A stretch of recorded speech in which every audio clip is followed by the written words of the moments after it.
O Abdülfattah Muro dep var. Bu sav kişi o, alim kişi o, Tunus'tan. Hafizahullah, yaxşı adam neçağıda. Onu bulay xabarı var. Şulay zat ozgar düşüp, bolgan zatını aytı o. 61. yıl, 62. yıl mı? Cahil zamanım ney? Asılı bizge davatçılar gelme başladı dey, onlar Tunus'ga. Pakistan'da tugul, dağda Bangladeş'ten.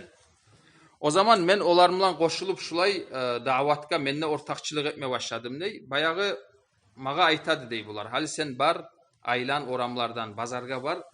Yoluqqan adamga aytıp yür mecitke, mecitте davat bolacak dep, hasili mecitke çakıra bolgan bu da. Onda ya da markaçı namazga ya da yatsı namazga bular söyleşip şulay adamlarını jiyip, soň jiyilgan jamaatga onnegi davatçılar bulay davat ete bolgan. Hasili şulay men xeyli zaman günni uzagynna aylanıp şulay adamlarga barıp aytadım ney, bir adamla maga jawap bermeye dey. Soň akşam bola turup şulay bir adamlık rayına vardım ney, jahil adama dey. Yür şulay mecitke barayık, şonda davat var dep aytdım ney. Yür dep koydu dey bu da maga. Men de suyunu boldum ney. Ne musada bir adamın sama men hali mecitke geltiremen dep. Alıp şulay markaçı namaz dep aytады ve simne kalgan mende. Şulay mecitke barıp girdik dey. Hasili girip turadık dey mecitke, onna bayağı mecitте cemaat var dey. Hazır olar anladı dey, bu men geltirgen adam esirgen dey. Hasili iyisin zaten bilip hazır bilgen bular bu adam esirgenle. O zaman açulanıp o cemaat urma başlagan bular. Kayda gelip kalgansan sen dep. O menne en jahil adam bulay adak kaldım ney o zat Abdülfattah. Barıp onu saklamaga karayman ya men geltirgen mençi dey. Men geltirip cemaat üstüne tuşup kalgan ney bunu.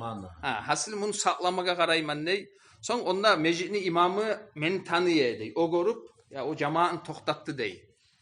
Soňsa endi masalany angan soň imam gelip maga biraz ayıp etti dey.